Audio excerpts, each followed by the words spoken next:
il y a deux business que j'ai à vous proposer aujourd'hui. Restez jusqu'à la fin et je vous expliquerai. Kubanda me bwana, kaunye farafunye. Kubanda me bwana, anga kogoro betununana. Kubanda me bwana, kaunye jonde. Kubanda me bwana, anga kogoro betaragando.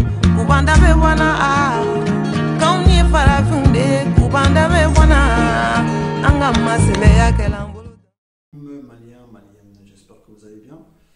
Là où il y a un malien, il y a mon salem, son carême, mon bon je passe salem à tout le monde, rassemblé, Peul, Sora, Bobo, tout le monde a mon salem. Donc aujourd'hui, on va parler de certains business qu'on devrait mettre en place actuellement chez nous. Normalement, ça fait des années que ça est censé être en place, mais on le néglige. Mais il n'est jamais trop tard pour faire des business, il n'est jamais trop tard pour développer des activités qu'on a besoin actuellement. Donc la première chose, on va parler de l'impôt export. Société d'exportation, pas de conteneurs, mais ça on peut le rajouter sur le cabis de la société. Il y a des Maliens qui font de l'exportation. D'ailleurs, j'avais parlé avec un Malien, ça fait un moment, c'était une personne qui était née ici, ça va faire à peu près dans les 6-7 mois que je l'ai eu au téléphone. Donc il a vu une société d'impôt-export en place, donc il a envoyé des conteneurs au Mali, mais il faisait du volume, donc ça veut dire que c'est des équipements, c'est dans le camion, il remplissait pour les gens qui veulent aménager toute leur maison entière, pour des matériels de chantier ou autres. Donc il ne fait pas les balcons comme les gens ils font, des trucs, ainsi de suite.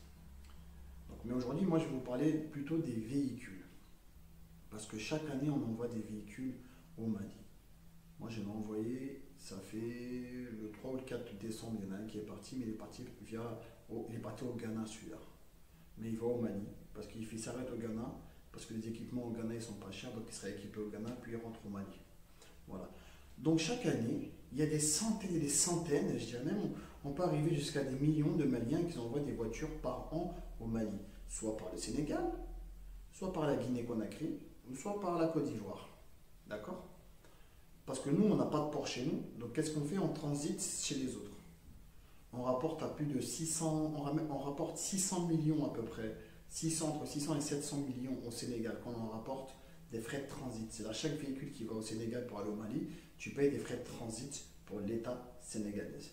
Donc il y a à peu près entre 250 000 et 300 000, donc à peu près entre 300, 400 euros tu payes, donc sans compter les frais du transitaire qui va s'occuper des documents administratifs pour que ton véhicule puisse prendre la route pour aller au Mali. Donc voilà. Donc on fait gagner de l'argent, énormément d'argent à ces pays-là. La Côte d'Ivoire, c'est entre 250 millions et 300 millions de francs CFA par an. Et Guinée, ça tourne entre 250 aussi, 300 voire 400 millions par an. La Guinée. Le plus, c'est le Sénégal, après Guinée, après Côte d'Ivoire. Parce que le Sénégal, on a l'habitude d'envoyer là-bas. Et on a vu que c'était pas très loin du Mali à une époque, mais maintenant, le port de la Guinée-Conakry est à 500 km de Bamako, donc c'est plus près. Et les frais de transit sont un peu moins élevés que celui du Sénégal. Voilà, Sénégal quand même, c'est de la vieille école, donc du coup ils ne rigolent pas. Voilà, donc chaque année on envoie des véhicules à 350, 400, 500, voilà, ainsi de suite. Donc il faudrait qu'un Malien, parce qu'il y en a, j'ai vu des sociétés à Aubervilliers, à La Courneuve, à Vitry, à Noisy-le-Sec, mais la plupart c'est des Sénégalais, il y a des Ivoiriens, à Montreuil aussi c'est des Ivoiriens. Donc un jour, ça fait un moment, j'avais donné un véhicule à quelqu'un, une personne, c'était un Malien qui fait de l'exportation de véhicules pour le Mali. Donc il m'a proposé ses services, j'ai dit ok. C'était un petit peu élevé, mais j'ai dit bon, comme c'est un compatriote, bah, il fait une société, il n'y a pas de problème, je préfère passer par lui en fait. Donc je lui ai remis mon véhicule, bon, il a mis au moins 2 mois sur la route, bon, c'est pas grave, mis à part ça. Mais lorsque j'ai été un jour dans une agence à La Courneuve, Nord-Sur Transit, j'ai vu mon véhicule là-bas. Donc je l'ai appelé, j'ai dit je comprends pas, mon véhicule qu'est-ce qu'il fout chez Nord-Sur Transit?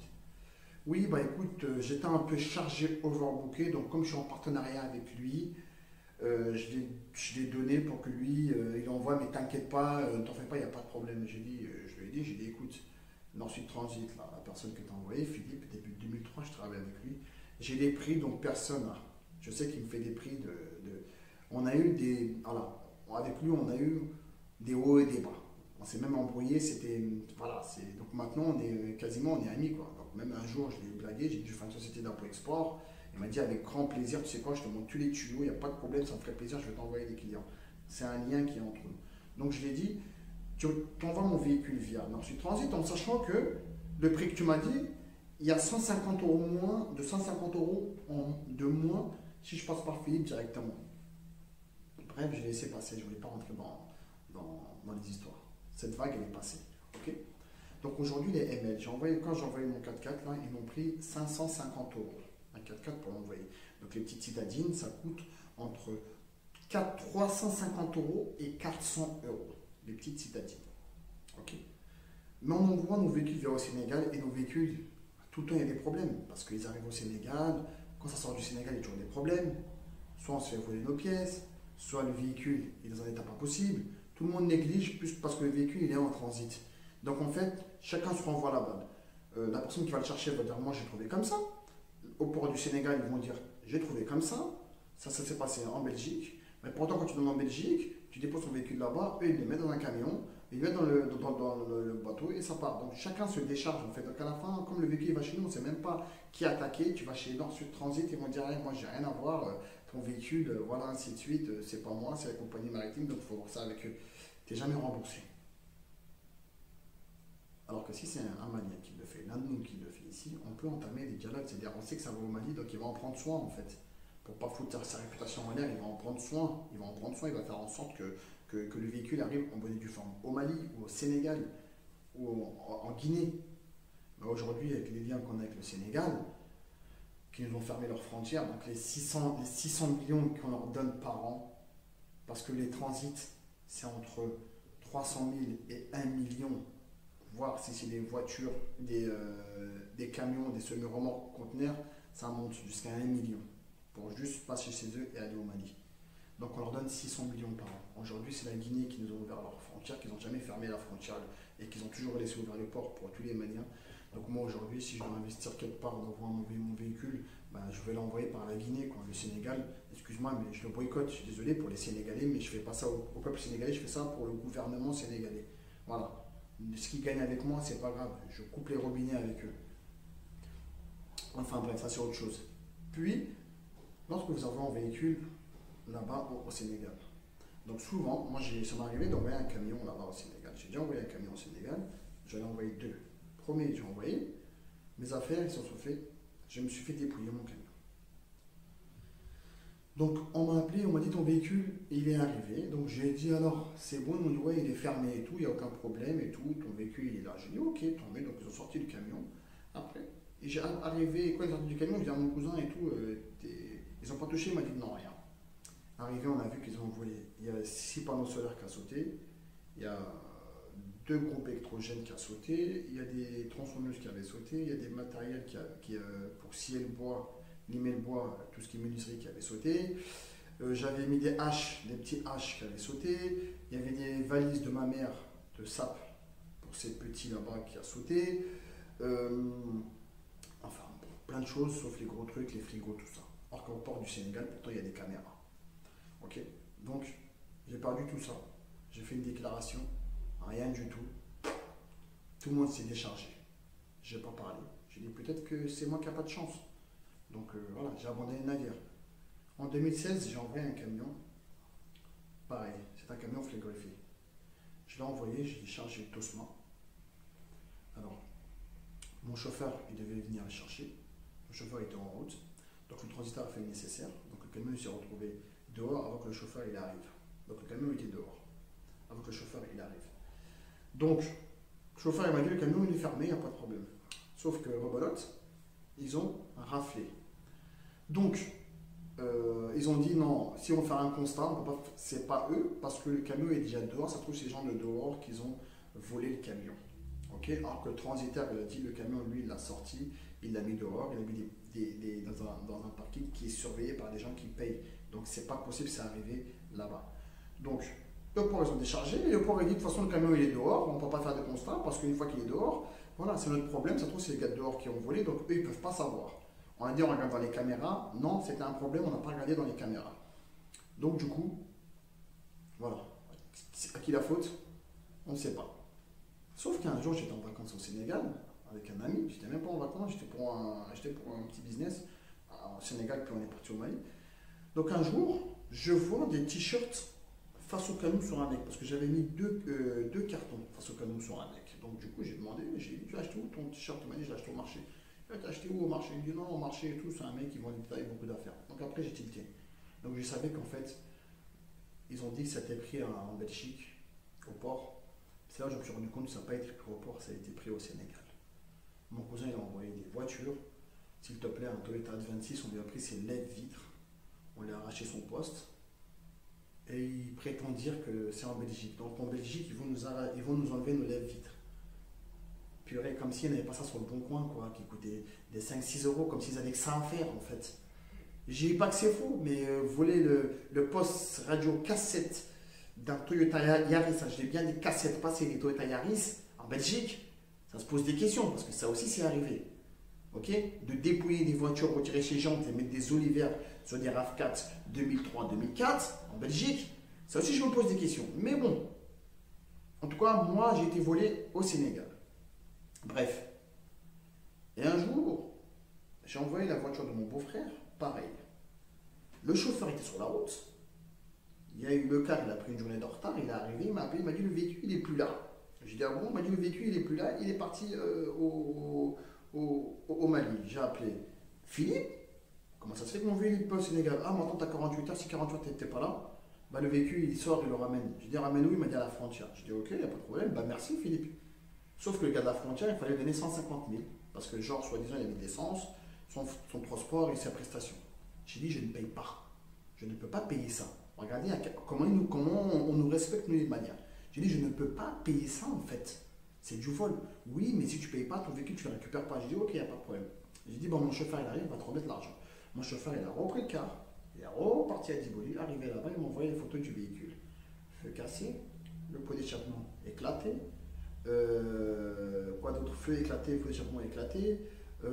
L'aile, comme s'il avait tapé quelque chose d'aller enfoncé. En fait, le chauffeur, il a fait quoi? Il a explosé ma voiture sur la route. J'ai appelé, j'ai dit 1 euro, tu ne l'auras pas de ma part et mon véhicule, tu vas le réparer. Donc on s'était mis d'accord comme quoi que je réparais le véhicule, j'ai envoyé la facture et la prochaine fois quand je vais envoyer un véhicule, il va déduire. Donc regardez, quand c'est des voitures personnelles, ça on prend la route pour faire gratter le petit Sénégalais, excusez-moi de dire ça, le petit Sénégalais qui est là, qui profite des aubaines comme ça, mais les camions, on les met dans le port, on les dépouille, puis on le met dehors. Ça, on n'accompagne pas ça jusqu'à ce que tu viennes, tu les récupères. Ça n'a pas de sens. C'est comme ça qu'on traite nos affaires. Au Sénégal. En Guinée, on vole moins. Moi, j'ai pas eu de problème en Guinée. Depuis que je travaille avec la Guinée, j'ai jamais eu de problème en Guinée, sincèrement. Et c'est 500 km de Bamako. C'est à peu près, déjà, la frontière, elle a 200 ou 300 km de Bamako. Kouré-Malais, ça s'appelle, je crois. Donc, c'est un business à mettre en place. Et tous les Maliens de la France envoient des véhicules au Mali. Donc, imagine, tu as organisé les centaines et centaines de véhicules que tu peux envoyer par mois à des Maliens qui sont dans ton entreprise. Et c'est toi qui gères la communication, c'est toi qui gères le transport. Même si les véhicules qui sont là-bas, la personne a acheté, écoute, j'ai acheté un véhicule, mais je n'ai pas de contrôle technique, je n'ai pas d'assurance, je ne peux pas l'emmener dans ta boîte pour que tu me l'envoies. Ok, 30 euros, 40 euros symboliques. Tu as un plateau, tu vas le chercher, tu le déposes dans la cour, et boum, tu envoies en Belgique, ça part au Mali. Et tu es tranquille. Premier business, société d'impôt-export. Il n'y a pas de Maliens qui le fait. Tous les Maliens qui le font, c'est que des intermédiaires autour. C'est jamais eux en fait. Ils vont prendre ton véhicule pour le donner à Pierre, Pierre il va le donner 100 euros. Et ils vont faire comme si ceux qui l'ont envoyé, la preuve, c'est ce qui m'est arrivé. Donc, il faut penser à une société d'impôt-export. C'est très important et on en a besoin. On en a besoin parce qu'aujourd'hui, admettons, là on va envoyer des voitures. Avec l'embargo, le Sénégal, ils ont fermé. La Côte d'Ivoire, elle a fermé. Donc, et la personne avec qui tu travailles dans l'impôt-export, elle envoie plus au Sénégal qu'en Guinée. Tu vas faire quoi? Tu vas attendre que ça s'ouvre pour l'envoyer? En sachant qu'un pays t'a bloqué, donc tu ne peux pas envoyer parce que ce pays-là, ils ont fait un embargo. Toi, tu es là, tu es bloqué, tu ne sais pas qui voir. Moi, je veux voir qui. Les Ivoiriens, ça ne va pas là-bas parce que lui, il travaille plus avec la Côte d'Ivoire. Du coup, comme il y a un embargo, on ne sait pas comment faire. Et les Guinéens, ils n'ont pas beaucoup de sociétés ici aussi d'exportation. Les Guinéens, ils ne le font pas. À moins qu'ils commencent à le faire maintenant, mais ils ne le font pas. Donc, s'il vous plaît, société d'exportation en place, c'est très important. Moi, j'ai envie de me foncer là-dedans parce que je sais que dans le 91, dans le 77, il y a des dépôts pour pas cher, on peut bien stocker, on peut s'organiser pour faire une vraie structure quand même. À mettre en place, ça coûte que dalle. Un cabis, société à 1 euro symbolique, tu ouvres ton cabis, tu prends un dépôt, tu laisses une caution et tu commences à balancer ta pub, tu prends un plateau, ou tu t'arranges avec des gens qui ont des plateaux, ils te ramènent les véhicules, t'envoies, tu les payes, tu travailles avec les plateaux de la Belgique, ainsi de suite, ça va vite. Ça, c'est le premier business à mettre en place, c'est très important pour nous, les Maliens surtout, parce que ça va chez nous. Aujourd'hui, moi je peux conseiller un Malien, il va venir avec une vieille voiture, je vais lui dire, mon ami, n'envoie pas ça au Mali. Il va me dire pourquoi je l'ai eu gratuit, c'est mon patron qui l'a offert. Je vais dire, mon ami, ton patron il l'a offert, c'est bien, tu l'as eu gratuit. Mais ce véhicule-là, il va te coûter 3 000 € au Mali entre le transport et le dédouanement. Allez voir à Diboli, allez voir à Kati, le nombre de véhicules qui est abandonné dans la cour par leur propriétaire parce qu'ils ne savaient pas c'était quoi le prix de la douane. Donc ils envoient comme ça à l'aveuglette. Parce que les gens ils disent non, ah, c'est vieux, non, c'est pas cher au Mali. Non, Mercedes 190 pour dédouaner au Mali aujourd'hui, c'est 1,5 million ou 2 millions. 2 500 000 à Mercedes 190 pour dédouaner au Mali, je crois. 1,5 million ou 2 millions, je ne me rappelle plus très bien. En fait, voilà, il y a des voitures à ramener, des voitures à pas ramener. Moi, mon cousin, il avait acheté un véhicule en Espagne, Toyota Kia, les 4x4 Kia à l'époque. Moi je partais, il avait acheté en année 2013. On est parti là-bas. Et en 2016, j'ai trouvé là-bas, il m'a appelé. Il m'a dit, bon, je vais aller au Mali. Je dis, comment? Il m'a dit, je vais aller par la route et tout. J'ai acheté un véhicule, j'ai pris un chauffeur que je vais payer, qui va m'emmener jusqu'au Mali. J'ai dit, c'est bien. J'ai dit, mais tu sais que tu vas payer cher en douane en 2013. Là, en 2016, là, en 2016, ta voiture avec 3 ans. Il m'a dit, non, à ce qui paraît, je ne vais pas payer cher parce que ma voiture, elle a que 3 ans. Il n'a pas compris. Parce qu'on explique mal. Il a payé 3 500 000 pour sa voiture. Quand il m'a appelé, il était en train de crier. Il m'a appelé au téléphone, il criait, il m'a dit franchement, ils m'ont fait un truc de ouf. J'ai dit, t'as pas fait un truc de ouf, hein. Ils t'ont calculé en fonction de l'Argus. Les 3 ans que tu parles, les gens, ils t'ont voiture à 3 ans. 3 ans, c'est normal parce qu'ils comptent 25 000 par an sur les anciens véhicules. C'est pour ça que les anciens véhicules, de temps en temps, c'est pas une affaire de les ramener par rapport à leur achat à 25 ans. Tu comptes le droit, l'affaire économique, des charges, ainsi de suite, ça va vite. Donc c'est pour ça qu'il faut ramener les voitures toujours qu'ils ont 2009, 2010, maintenant 2011, c'est très bien. Moins de 10 ans, c'est bien, tu peux t'en sortir avec des 2 000 € de dédouanement sur le véhicule en fonction. Si c'est un Range Rover, après, ça c'est autre chose. Mais bon, c'est comme ça. Donc à mettre ça en place, c'est très important. Et en même temps, vous allez conseiller les Maliens à ne pas envoyer ces types de carcasses chez nous. Parce qu'aujourd'hui, tu vas chez Philippe, il y a des carcasses. Tu vois les véhicules, tu vois les belles véhicules. Tu dis, ah ouais, nickel, celui-là, ah, Sénégal, celui-là, Abidjan, celui-là, en Ghana, ah ouais, et celui-là, carcasse. Ah, celui-là, il va au Mali. Incroyable. T'entends, tu vas, ils sont en train de les pousser pour les mettre. C'est-à-dire qu'ils les poussent. Les voitures, ils ne démarrent pas, ils les poussent. Ça va où? Ça va au Mali. Ah, t'inquiète pas, une fois là-bas, ça va être réparé. Donc en fait, ils prennent de l'argent gratuit. Ils veulent se débarrasser de ce qu'il y a dans leur parking ici. Et nous, on ramène ça chez nous. Mais lorsqu'il y a quelqu'un qui a d'exportation, on peut le conseiller. Tu vas envoyer ce véhicule-là, il va te coûter plus cher que si tu en achètes un autre véhicule au Mali. Donc, avoir ça. Deuxième business à mettre en place, c'est aussi dans le transport. Qu'est-ce que c'est? C'est les plateaux de transport de véhicules. Il n'y en a pas des masses au Mali. La plupart qu'il y a, c'est pour des sociétés qui font des achats au revente de véhicules. C'est-à-dire que les véhicules viennent du Canada. Ils vont au Sénégal ou à Abidjan, ils vont récupérer leur véhicule et ils les mettent dans leur parking. Nous, ce qu'on a besoin, c'est quelqu'un qui fait une structure en place entre le Sénégal et le Mali, la Guinée et le Mali, ou Côte d'Ivoire, Mali. Ça veut dire qu'aujourd'hui, moi, j'ai une société de Narcoexport ici. J'ai 10 véhicules à envoyer. Ok? Moi, j'ai mes transitaires. Un au Sénégal, j'en ai un en Guinée, j'en ai un à Abidjan, j'ai mes transitaires. Ou des Maliens qui habitent à Abidjan, tu vas travailler sérieusement, tu vas être transitaire, tu as le diplôme, tout ça. Tiens, mets-toi là. En Guinée, il y a des Maliens qui sont là-bas, tu es transitaire, tu vas travailler, tiens, mets-toi là. Au Sénégal, c'est pareil, ils sont là-bas, ils vivent là-bas. Donc, je m'arrange avec eux, ils font les transits pour les Maliens. Ils font en sorte que le véhicule sorte au port sans problème. Donc, tu mets ça en place. Donc, le plateau, qu'est-ce que c'est? Ça veut dire que, au lieu de, quand on voit un véhicule au Sénégal, parce que je vous parle des faits qui se sont passés. Moi, tout ce que je parle, en fait, c'est des expériences qui ont été vécues ou vécues par des proches que je connais, des vrais proches. Là, les véhicules, moi, un jour, le frère de mon père, qui est mon oncle, a pris sa retraite et il a acheté un 4x4 pour l'envoyer au Mali. Il l'a acheté ici, il l'a envoyé au Mali. Donc il a envoyé un chauffeur récupérer son 4x4. Son 4x4, il est arrivé à Bamako, on est en train de le remorquer. Parce que le chauffeur, il a éclaté le carter d'huile, il ne savait pas, il roulait, il a éclaté le moteur. Mais arrivé à Bamako, ils lui ont dit on va le réparer. Donc sa voiture, elle est arrivée à Kati. À Kati, il a payé des frais de douane, l'affaire économique pour le faire rentrer dans le pays. Ou le droit, il a payé le droit c'est la douane, il a payé l'argent de la douane déjà pour la faire rentrer. Ensuite, la remise en parking, ils ont essayé de le réparer. Rien du tout. Ils ont mis un vieux moteur dessus.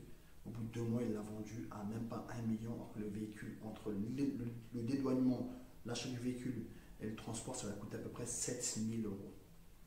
Et au jour d'aujourd'hui, il ne veut plus entendre parler de véhicules. Il est dégoûté de cela parce qu'il avait de l'argent à côté, il était content de faire sa petite vie, avec son maillot à ses côtés. Ben, en fin de compte, un maniaque. Donc voilà. Donc Aboudou, il a dit il ne veut plus. Aujourd'hui, il est en brousse, il dort là-bas. Donc, plateau, qu'est-ce que c'est? C'est qu'aujourd'hui, quand on a vécu au Sénégal, il y a le transporteur, il y a le chauffeur déjà. Tu payes le billet du transporteur pour aller au Sénégal qui te coûte 25 000. Tu donnes l'argent de poche pour manger sur la route, c'est 15 000. Ok, ça c'est jusqu'au Sénégal. Tu donnes 200 euros pour l'essence. Même si tu donnes 500 euros d'essence, tu n'auras pas de monnaie. Mais il faut donner au moins minimum 200 euros d'essence parce qu'il y a à peu près 1500 km. Donc 200 euros d'essence, plus les faux frais qu'il y a sur la route, les policiers qui vont l'arrêter en disant tu n'as pas de plaque, mais c'est normal, il n'a pas de plaque, puisque son véhicule n'est pas dédouané. Donc eux, il faut leur donner leur part du marché. Il ne faut pas oublier les 50 000 à Djibouti pour avoir un carnet. Un carnet, c'est-à-dire que ton véhicule il est enregistré pour pouvoir aller à Bamako et finir le reste du dédouanement. Donc tu payes tout ça, sans compter frais de transit au Sénégal. Et le chauffeur, tu lui payes à peu près entre 200 et 250 euros sa prestation jusqu'au Sénégal. D'ailleurs, c'est son salaire, c'est ça qu'il faut payer jusqu'au Sénégal. Que lui, voilà, il a fait son devoir, donc il faut le payer. Donc en tout, quand tu fais un calcul, le tout déjà en dépenses, tu es entre 500, 600, voire 700 euros pour aller récupérer ton véhicule au Sénégal sans compter la douane. Imagine-toi, sans compter la douane, déjà tu arrives à ce chiffre. Or que toi, tu fais tout ça pour économiser. Ça, c'est l'étape numéro 1. L'étape numéro 2, c'est les risques sur la route. Parce que ton véhicule, lorsque tu le déposes ici à l'exportation et que tu vas le voir au Mali, dans ta cour, tu dis non, c'est pas ça que j'ai envoyé. Ça arrivait à pas mal de personnes, je sais, ça arrivait à pas mal de personnes. Parce qu'on envoie des chauffeurs récupérer, d'autres même, ils sont pressés d'avoir leur permis uniquement pour aller chercher les voitures des gens et tout, ils font ça, ils aiment bien ça. Il y en a même, ils vont jusqu'au Niger. Ils vont chercher, ils reviennent. Ils aiment ça. Mais ce n'est pas forcément des chauffeurs. C'est pas forcément des chauffeurs. Moi, je vous montre des photos des véhicules. Vous tombez par terre. Moi, ça m'est arrivé dans ma brousse. J'ai vu des Français. Je ne peux même pas expliquer. Il y a eu des morts dans la route, des Français qui veulent venir passer leurs vacances au Mali, qui envoient leur véhicule au Sénégal, mais qui prennent leur billet, qui descendent au Sénégal, qui prennent la route pour aller au Mali, ils font des accidents mortels sur la route. À cause des routes. J'ai déjà vu des gens aller chercher les véhicules des gens, retourner. Non, on m'a envoyé le chercher au Sénégal, retourner sur la route. Il n'y a pas de route. On roule vite, il y a des animaux, il y a tout. Donc, aujourd'hui, celui qui arrive à mettre une société en place de plateau, il transporte entre 8 et 10 véhicules selon la taille du véhicule. Les plateaux aujourd'hui en France, ça ne coûte pas cher. Pour l'envoyer, tu vas l'envoyer à que dalle. Pour 0 francs, ton plateau va se retrouver en Guinée. Pourquoi? Parce que tu vas sur Internet, tu dis bonjour, j'ai un plateau qui va au Mali et je peux vous mettre vos véhicules dedans. C'est-à-dire qu'au lieu de payer les impôts export à je ne sais pas combien, que pour le Sénégal, ton plateau, tu vas jusqu'au Mali. Donc les véhicules, tu vas facturer un prix 700 euros, 500 euros, 600 euros, même 800 euros, vous allez le retrouver à la douane du Mali. Fais 800 x 8. Ton camion est pas gratuit. Tu arrives à Guinée, tu payes les frais de transit et tu pars. Donc tu crées une entreprise au Mali. Entreprise, tu vas tu vas d'abord au ministère des Transports, tu fais un agrément là-bas. Tu vas à la douane, tu fais un agrément. C'est quoi l'agrément? C'est-à-dire que tu es à la douane, quand je vais récupérer les voitures à Djibouti, au Sénégal, pardon, ou à Abidjan, ou soit en Guinée, je voudrais un laisser-passer. Comme ça, je ramène les véhicules directement dans la cour à Bamako. Ça arrange tout le monde. Il n'y a pas de corruption, il n'y a rien. L'État va donner un agrément. Tu as juste à aller envoyer les cartes grises qui vont enregistrer. En fait, tu payes tous les décharges des véhicules directement à Bamako. En Bamako, on te donne un carnet où tu t'arranges avec eux un système que tu arrives à Djibouti, le carnet il est prêt. Tu prends tes véhicules, tu les ramènes jusqu'à Bamako, tu poses dans la cour. Tout le monde est content. Imagine, tu prends 500, 600 euros par véhicule. Moi, personnellement, je préfère qu'il y ait un mec qui va chercher mon véhicule avec un plateau qui me ramène au Mali que payer un chauffeur aujourd'hui. Parce que les chauffeurs, je sais dans quel état les véhicules ils arrivent au Mali. Tu donnes même 300 euros d'essence. Quand le mec, il lui reste 100 000 dans les poches, il est à 100 km de Bamako, tu es sur réserve, il va mettre 10 litres. Mets-moi 10 litres, s'il te plaît, il sait qu'il va arriver chez toi en réserve. Jamais de la vie, ils m'ont ramené un véhicule avec la moitié du plein. Toujours réserve, sous réserve, ou à la rigueur, il y a une barre comme ça. Et cette barre-là, même si tu n'es pas là, il l'utilise avant que tu rentres chez toi. C'est-à-dire qu'il éclate un peu partout, il va à gauche, à droite, il te la ramène. Donc c'est des business qu'on peut mettre en place aujourd'hui et il y a de l'argent. Parce que les véhicules, les Maliens, ils envoient de tous les côtés. De Canada, de Dubaï, de la Chine, du Golfe, de l'Espagne, d'Italie. 3 ports. Guinée, Sénégal, Abidjan. Abidjan, c'est un peu loin. Sénégal, Guinée. Sénégal, c'est devenu trop cher. Et franchement, la plupart des gens, ils se font voler au Sénégal. Guinée-Conakry. Bon, pardon. Guinée-Conakry. C'est pas cher, c'est bien et c'est à côté. Parce que Guinée-Conakry, tu décolles. Tu récupères la voiture, ton véhicule l'après-midi. Le soir, tu es à la frontière. Le lendemain matin, tu es à Bamako. Il y a 200 km de terre rouge, mais ça va. Tout le reste, c'est du goudron. Djibouti, Sénégal, pardon, il n'y a pas de goudron, mais il y a des trous, il ne faut pas que tu te retrouves dedans. Il n'y a pas de terre rouge, pardon, mais il y a des trous, il ne faut pas se retrouver dedans. Parce que c'est catastrophe. Donc voilà. Réfléchissez bien à ces deux business-là. Ils sont importants, on en a besoin. Aujourd'hui, un Malien qui crée une société d'import-export au Mali, mais tout le monde fonce dans le tas, quoi. Ceux qui envoient les balgons, ce n'est pas une société d'import-export qu'ils ont. C'est des vendeurs de véhicules. Donc ils achètent des camions pour des gens, pour pas que le camion il va à vide et pour diminuer le coût de la douane. Frigo maraba. T'as un balgon, un qui maraba, il remplit le camion comme ça. T'entends même moi je demande à ma mère, t'as pas quelqu'un qui trique si, un mec, il y a une personne au camion et tout qui l'envoie. Avant, quand il n'y avait pas le Covid, c'était entre 20 25 jours par la route pour passer par le Maroc. Maintenant, il faut compter un mois et demi pour que ces affaires arrivent. Donc voilà. Sur ce, passez une excellente soirée et j'espère que les problèmes du Mali ça va s'arranger. Pensez à votre pays, la CEDEAO sans se rendre compte, ils viennent de libérer le Mali de l'esclavage